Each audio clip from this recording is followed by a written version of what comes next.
In this video, we'll be looking at this Takeya cold brewer. I'll be doing a kind of quick review as well as a tutorial for how to make a cold brew with it. This is the 1-quart edition and it is the plastic. You can buy it in glass as well, but this is the plastic edition. And again, it does come in 1 quart or 2 quart, but this is the 1-quart one.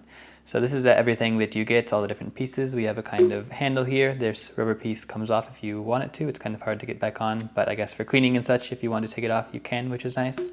And then we have the container itself, of course, the filter for putting the coffee grounds, and then the lid.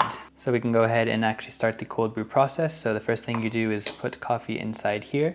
It is 1 1/4 cups coffee for the 1-quart edition. That's essentially just filling it to this little line here, a little bit above the filter is what it comes out to be. So quite a bit of coffee, but it does give you a good amount of cold brew, of course. So I'll go ahead and put coffee in here.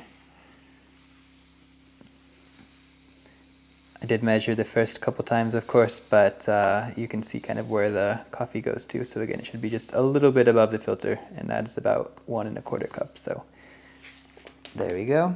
So it is to about here, just a little bit above the filter line.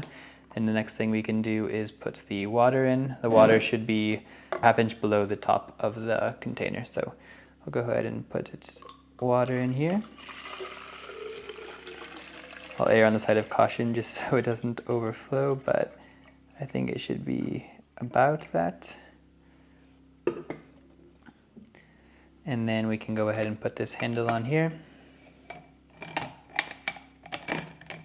Maybe. There we go. And this should be cold water that you fill it with, so it automatically kind of starts that process. And then we can go ahead and put this filter on here to just kind of screws into the lid, and then this whole thing screws into the top of the cold brew thing here. So let's go ahead and submerge it. Hopefully it doesn't overflow. Actually, yeah, we have quite a bit of room there, so we could have put some more water. But then we go ahead and twist this piece in here. And there we go. So you can see there's some kind of coffee already coming out here. You will want to give it a good shake every few hours and then leave it for 24 hours or 48, depending on how strong you want it to be. I find it's better after like 2 days, in my opinion. But yeah, you do want to shake it because you want to make sure all those grounds get wet. If you don't do it properly, the top half of the grounds will be kind of dry still, and you want to make sure you extract all of the potential coffee from it. So again, do this kind of flip over and do this once every few hours while it's sitting in the fridge. So again, we'll come back to it in a couple days and we will have cold brew while it's sitting in the fridge. After it's been a couple days and the cold brew is actually complete, you just kind of unscrew this top lid piece. Then you can remove just the filter part from that, and then you screw the lid back in.